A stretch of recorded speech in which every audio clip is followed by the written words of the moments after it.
Hi guys, welcome to Sported. I'm Shane, and today I want to talk about the big news that Steven Gerrard has rejected Rangers. How embarrassing.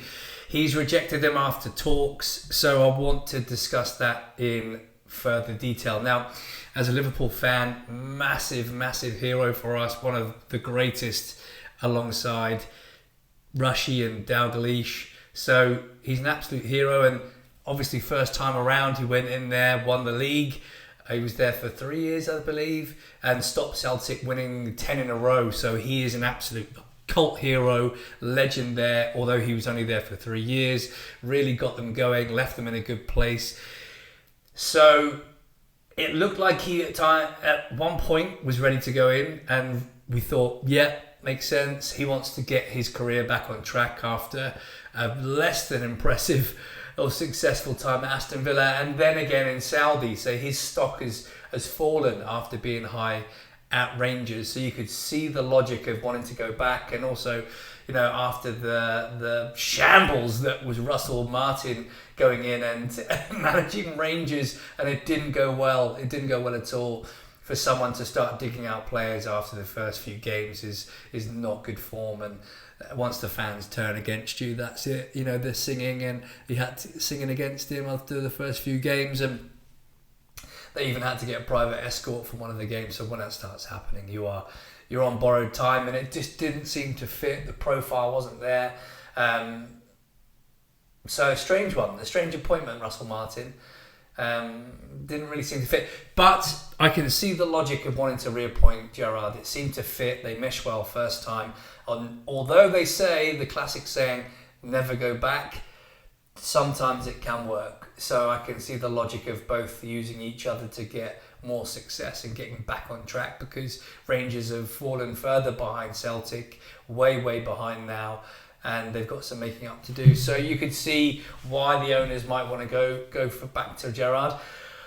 But then we're led to believe that he's gone in for talks. The talks have not gone well. He's clearly not liked what he's heard. He's probably gone in with demands and questions, and those demands and questions and ambition from Rangers and the board have not met Gerrard's.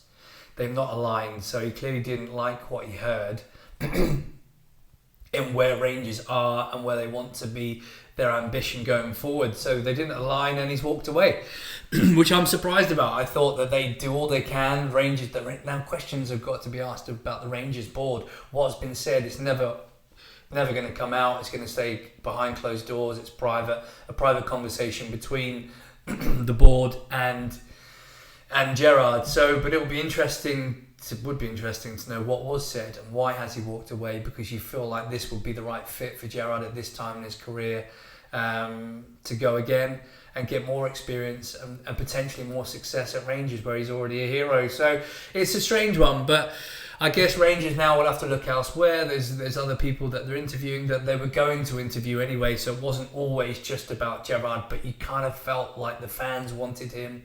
Journalists, the newspapers were questioning whether it would be the right appointment to go back to Gerrard, seeing that he'd failed at Aston Villa and ultimately at Saudi. But it wasn't to be. It looks like he's not going to go now. Maybe it will change. I doubt it, now that he's decided it's not for him at this time, at this moment in time. So it'll be interesting to see what else comes up for Gerrard and who Rangers now appoint, who they're going to turn to, who's got the profile like Gerrard that can reignite their season, can get them back on track and get them pushing Celtic. Because at the minute, you know, the league is boring, isn't it? It's boring.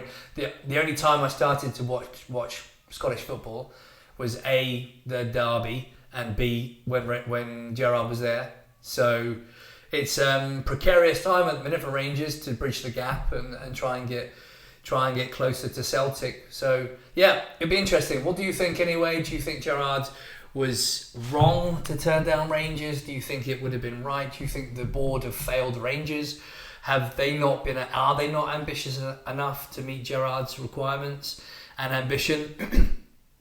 Who do they turn to next? It will be interesting. They've got to get this right, otherwise it could be a few more seasons or many seasons of misery for the poor Rangers fans.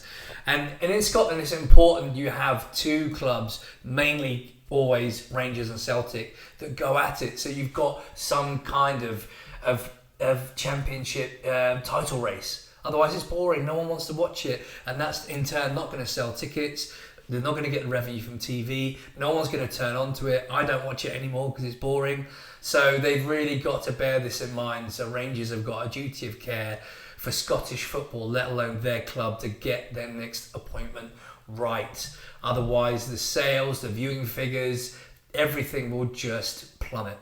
And that's a dangerous place to be for Rangers because they're always trying to play catch up, aren't they? They're trying to compete with the other leagues in Europe.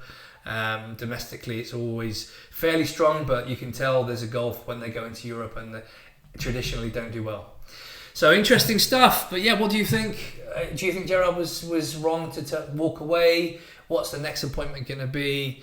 And it'll be very interesting. But yeah, those are my thoughts. Thanks for watching. Stay tuned for more. Take care.